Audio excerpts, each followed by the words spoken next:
Hello, good morning, good afternoon, good evening. Where you are watching us from, my greetings to you. I send peace, love, health, prosperity to you. I hope we are all fine. I hope we are all doing well. Thanks for being with us.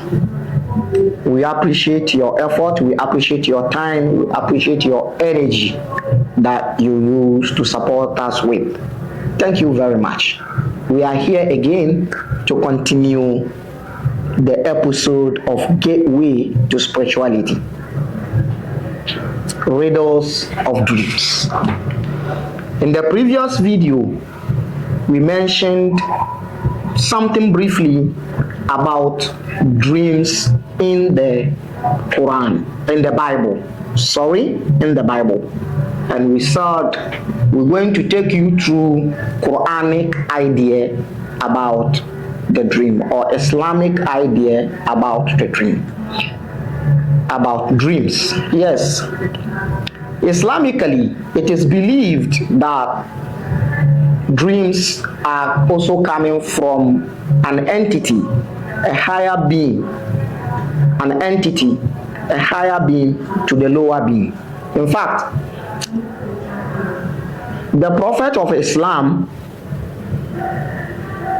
started his vision, started having his revelations or connections with the God of the Quran through dreams.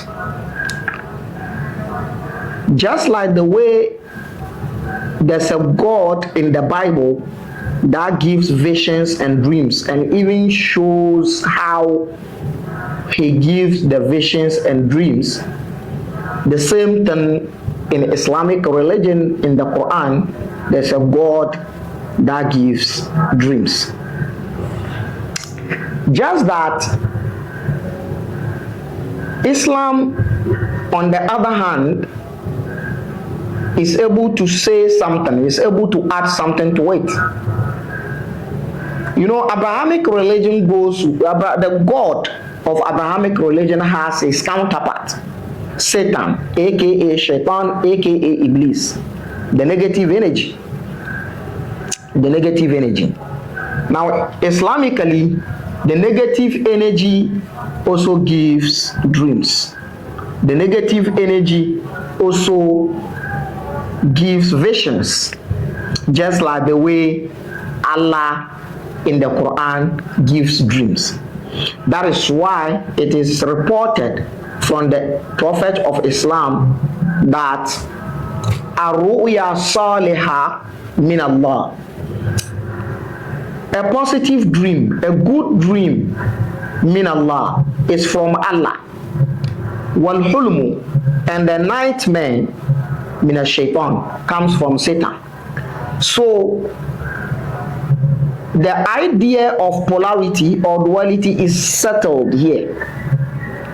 It comes from somewhere to someone, from the stronger to the weaker. But this time around, the givers of the dreams, the producers of the dreams, are two different entities, two opposite entities. The negative one gives and the positive one gives. As to whether how to identify the positive one and the negative one, it's a different thing. But the report we just read, Ar-Ru'ya Salihah min Allah, positive dream, good dreams, sweet dreams are coming from Allah. Wal hulmu, and the nightmare are coming from Satan, means that all terrifying dreams are coming from the entity called Satan. All distractible dreams, all destructive dreams are coming from the entity known as Satan, and all the constructive dreams are coming from the entity known as Allah, the God of the Quran. This is it. But here, there's a little bit difference from what we saw in the Bible. You remember, I told you in the book of Job, chapter 33, verse 14 to 17, where how dreams and visions are given to mankind was explained by the God of the Bible. You remember? Now, in that passage, the God of the Bible says he sends terrifying warnings. So, according to the Bible, the terrifying dreams, destructive dreams, nightmare, or dreams that can petrify people are also coming from the same God, contrary to the Quran. The destructive ones, the terrifying ones are coming from the entity known as Satan. And the constructive ones and the positive ones are coming from the entity known as Allah. Now, it is also reported that the Prophet of Islam, anytime they sleep, anytime they go to pray in the morning, the Fajr prayer, he asks the companions, who among you had a dream? Then they will narrate their dreams to him. He will listen to them. They will discuss the dreams. In fact, one of the essentials of Islamic religion is 5 daily prayers. Now, before Muslims do the 5 daily prayers, they have a pronouncement. They do the calling of adhan. They call people, they proclaim that thing you hear in microphone, megaphones. Allahu Akbar. This phrases or this words of incantation of calling of the prayer was given to Muslims through dreams. So you can see how important dreams are in Islamic religion, to extend that one of the pillars, one of the fundamental things in Islamic religion got something to do with dream. In fact, the beginning of the revelation, as I stated earlier, of Islamic religion started with dreams. As to whether those dreams are accompanied with the positive and the negative, or whether they are good or they are not good, whether they are coming from the entity called Allah or they are coming from the entity called Satan, it's a different thing. So this is how it is. So dreams are also important in Islam. But something is certain.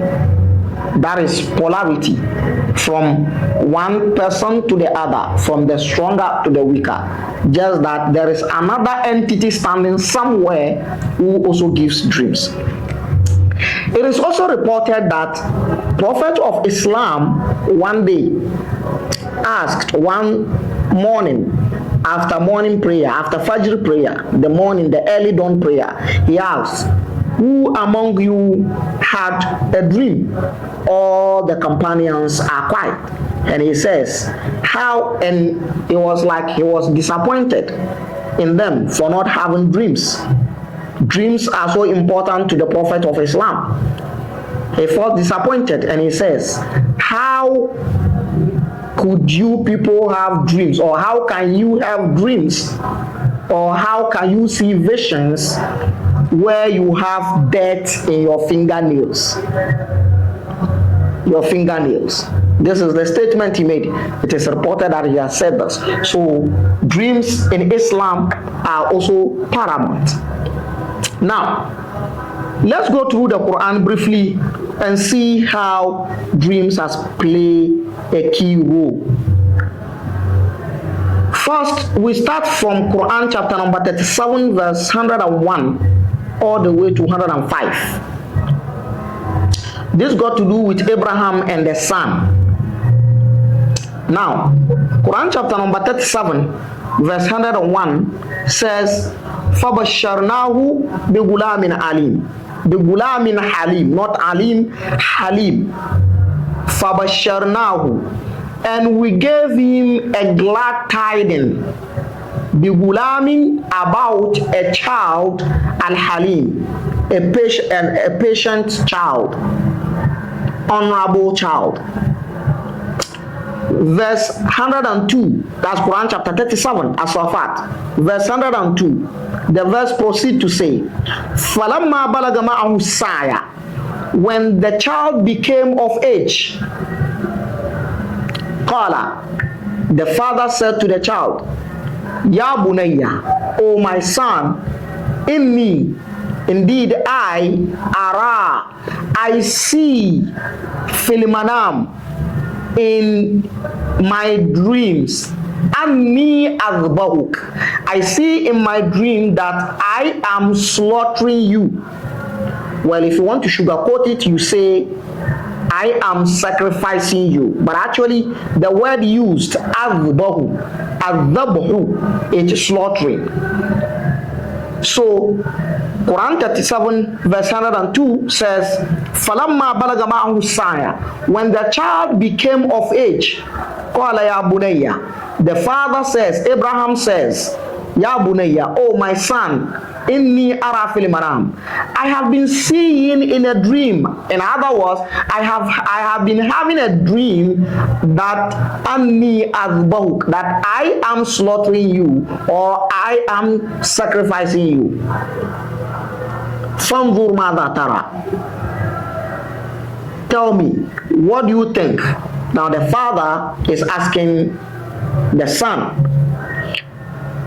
This particular incident is one of the incidents that has brought argument between Christians and Muslims concerning who is to be slaughtered, Isaac or Ishmael. That is a different point. We're going to solve that riddle one day in the religious teachings, not here. So the father says, Fangu, Mother Tara, tell me, what do you see? Qala, the child says, Ya Abati, oh my father, if al-ma tumar, execute what you are being commanded. Now, looking at this phrase, the child has understood the dream that the father has been commanded to sacrifice him. The father has been commanded to slaughter him. Well, if it is a command and it is an imperative statement, then it means it is coming from somewhere. It is coming from someone. Now, if al-madha tumar satajudni insha'Allahu min as-sabirin, you find me the most patient one. I will not go against it. I will not go contrary to it. I will accept my fate. If my fate is that you should sacrifice me, if my fate is that you should slaughter me, then I will accept it. Mijitum. Now, this verse, Quran chapter number 37 verse 102, does not state clearly that it was the God of the Quran, because the God of the Quran is also anthropomorphic. He has human character, he has human behavior, he has human attributes.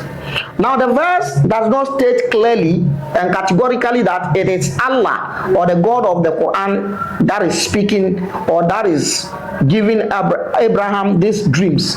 But yet still you can conclude that it is Allah, the God of the Quran, who is giving Abraham this message. The reason being that Quran is considered to be the word of Allah. So if Quran is considered to be the word of Allah, then it is Allah who is telling Abraham in the dream to slaughter his child.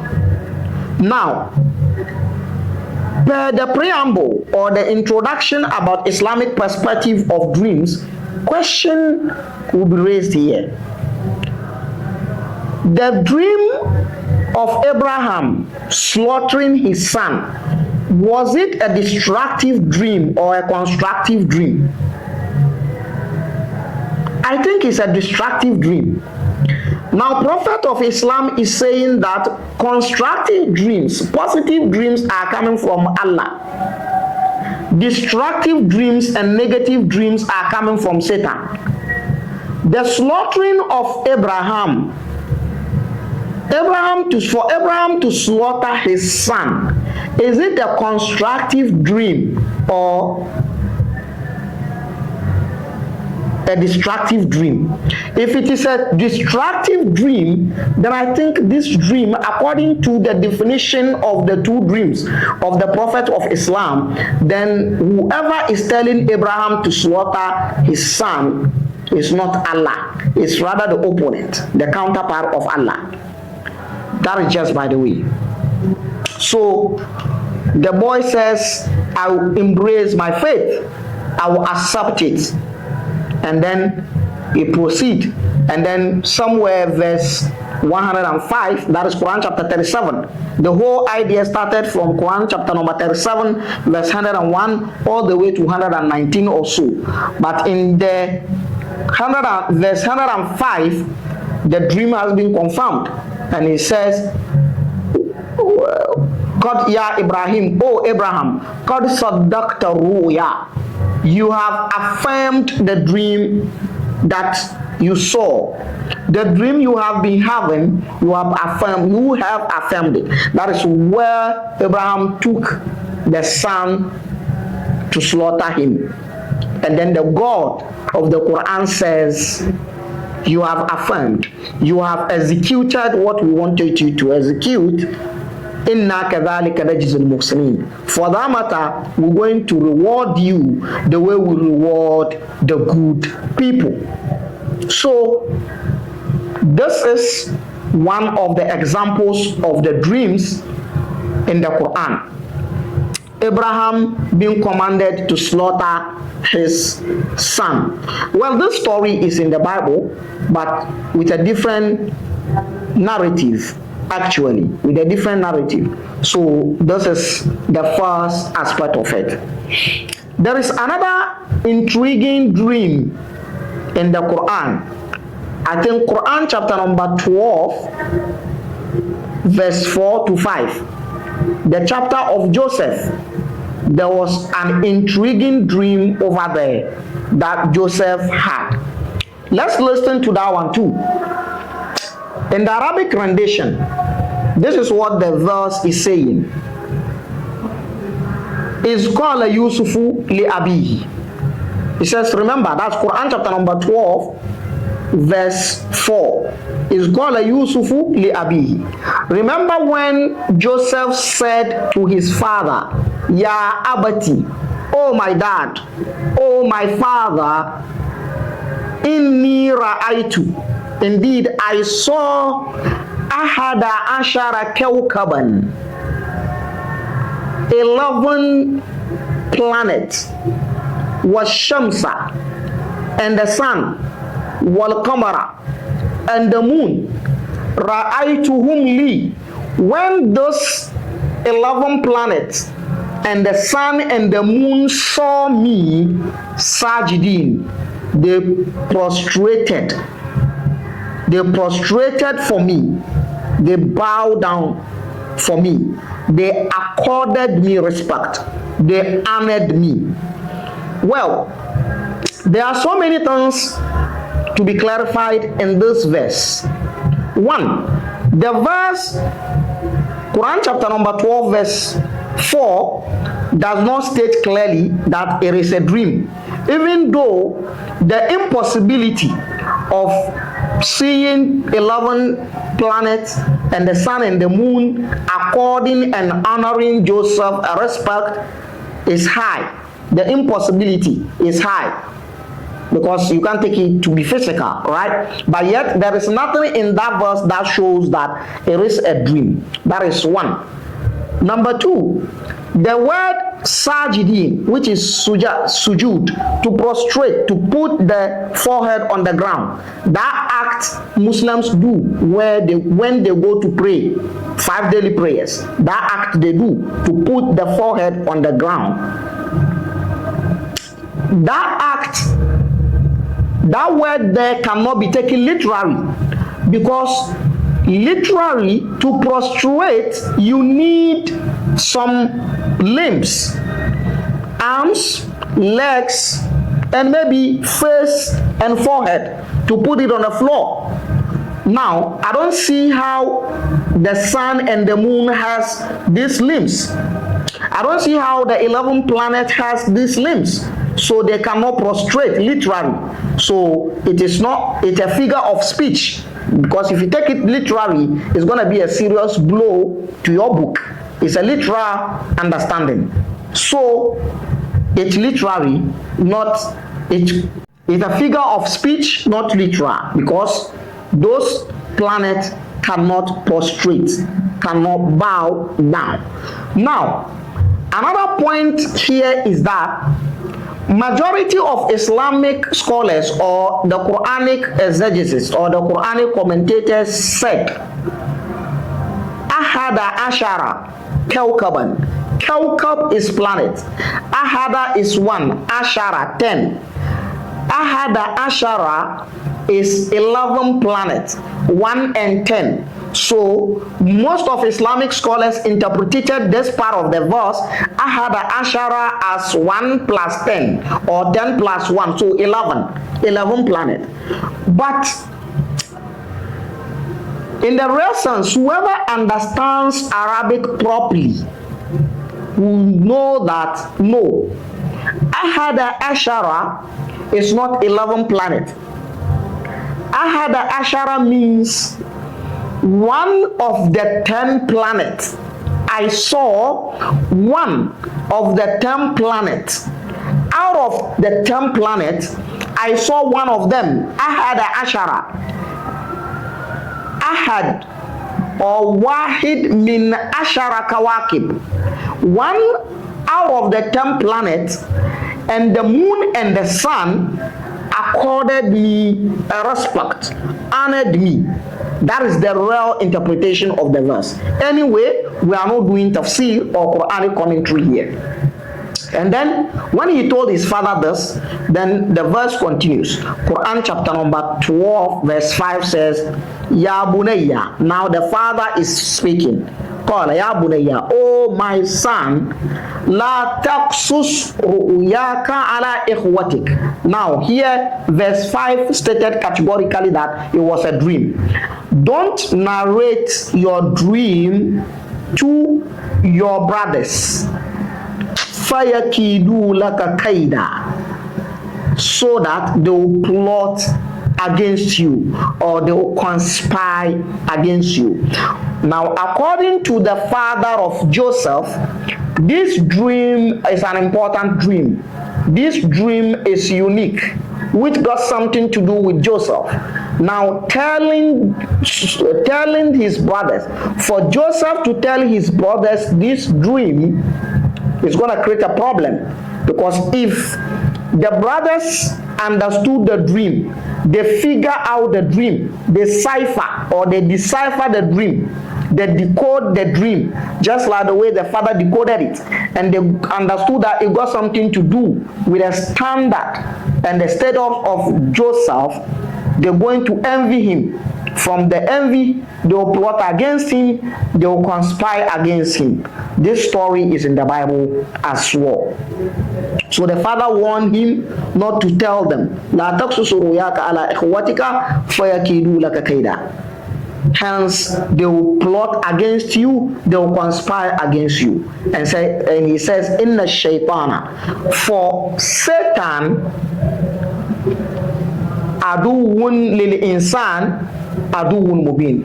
For Satan is an obvious or a clear enemy to humankind or mankind. So this is another dream. This is another example of a dream. Now, there is something different in this particular dream. Well, there is nothing showing that this dream is coming from an entity. Verse 4 says, I saw 11 planets or one of 10 planets, and the moon and the sun, according me respect, honoring me.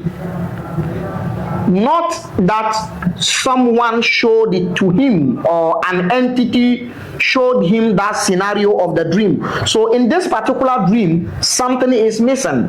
The connection between the higher being and the lower being, the divine entity and the human entity is missing. He just saw it. He just saw it.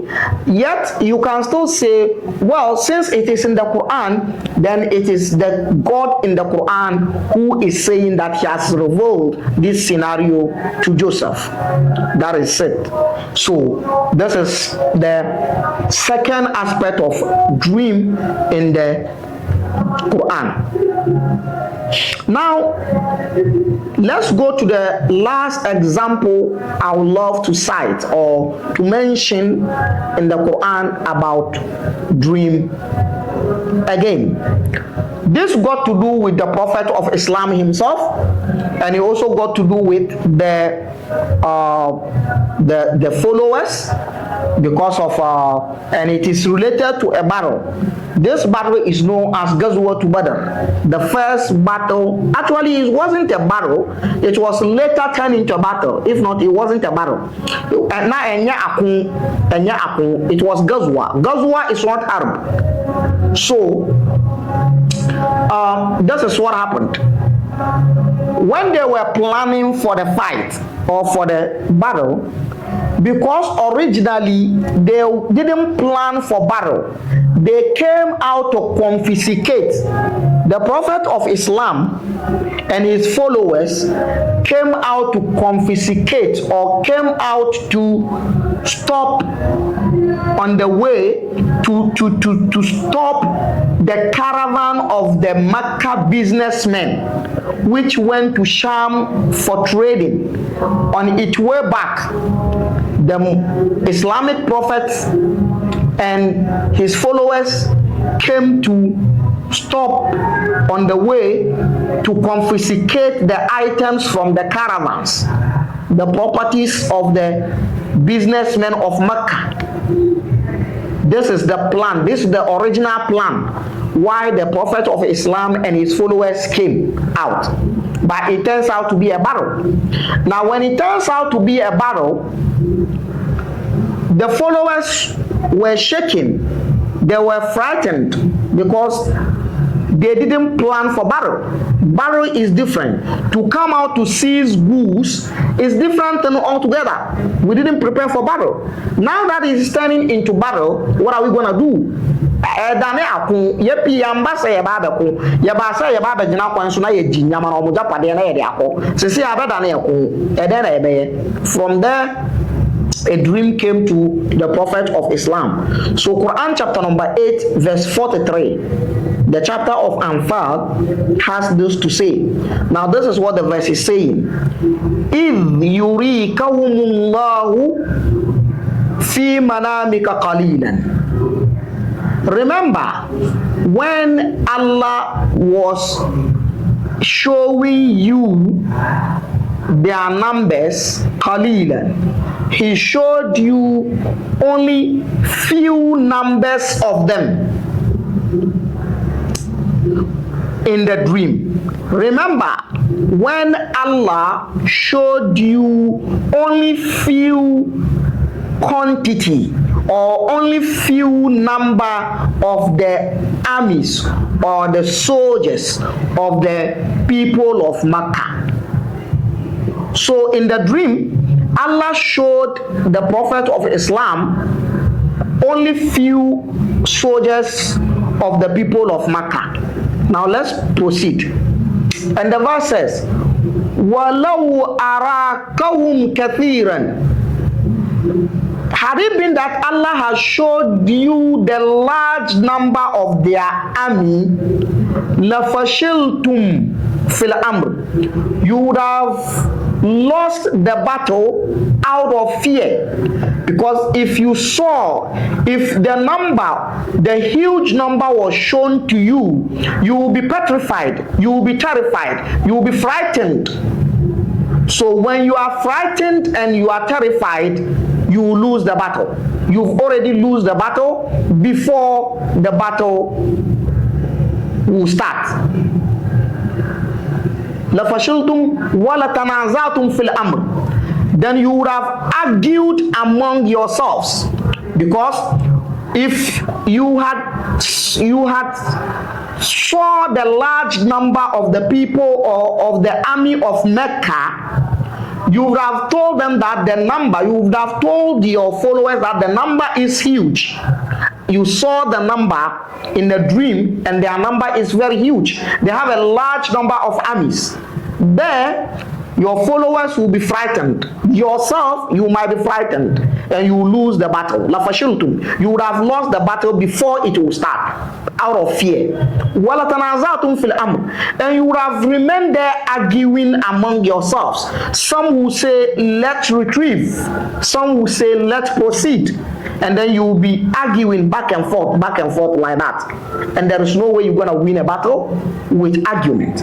Walakin Allah sallam, but Allah has calmed the situation. The God of the Quran, sallam, has calmed the situation, has maintained the situation by showing you only few number of the armies. So you think they are that few, so your morale became higher. Innahu, indeed Allah, alimun is the knower, bidhati sudur, is the all-knowing of what is in the chest. Sudur is chest. Here, it's not literal. It means the heart. Allah knows what is in the heart. Now, so many things to be discussed or to be pointed out in this verse. One is about the dream, because the verse stated categorically, إِذْ يُرِيكَهُمُ اللَّهُ. Remember when Allah was showing you the number of their armies, فِي مَنَامِكَ, in your sleep. So it was a dream. Anything that is seen in a sleep is a dream. So it was a dream. Qalilan, very small, very small amount of number of the armies of the people of Makkah was shown to you. So it was a dream. Now, and it is also categorically that it is coming from Allah, the God of the Quran. So from the higher being to the lower being. Right. And another intriguing point that overwhelmed me for several years about this verse was that there is some kind of deception, there is some kind of deceit in the verse, like deceit and deception from Allah. Well, it is not surprising because it is anthropomorphic God. He has the attribute of humans. He has the character of humans. Because the number was huge, but Allah decided to show them little, to show the little number to his prophet, not showing the huge number. Now, this is risk. Serious risk. It's a deceit. It's a deception. What if they were overwhelmed by the large number that were seen in the dream as a smaller number? Then they would have put in their life down based on the deception and the deceit of Allah. So, this is another dream in the Quran. So, another certainty, or to confirm the certainty of duality, this verse has said it all, from Allah to Muhammad. So, polarity and duality. So, the Abrahamic religion, including other religions in the world, has the idea and the belief that dreams are coming from somewhere to somewhere. They are from someone, from a vessel to another vessel. So polarity and duality is seen here. This is problematic. If indeed the dreams are coming from somewhere, then this is problematic. There's a problem. What does the entity that give us the dream want? Why one particular dream? kept on repeating itself? Why can't the entity just finish whatever the message is and said, this is what I want. This is what I want you to do. If there's a supreme being, supernatural entity somewhere that is giving the dreams to people, why is some of the dreams blurred? They are not clear. Clear. Some of the dreams are blurred. Some of the dreams are not clear. Why is it that some of the dreams are so confusing? Why is it that some of the dreams are so vivid and obvious? Why is it that some people have clarity about their dreams and others don't have? If the dreams are coming from a supreme being, a supernatural being. No. The idea of the dreams coming from somewhere to somewhere naturally and originally is questionable and it is improbable. Thanks for watching. This is Gateway to Spirituality, Riddles of Dreams. I remain the prophet of Africa, the descendant of Thoth. Meet me in the next video as I bring to you the examples of dreamers and how they use their dreams. And also, let's discuss certain people who are good in dreams in the world history and how dreams altered the direction of this world. First World War and the Second World War was a dream. Crusade was a dream. Your marriage was a dream. Well, your birth was a dream. My dear, let me tell you, even your death, your next life is going to be a dream. Thanks for watching. Bye-bye.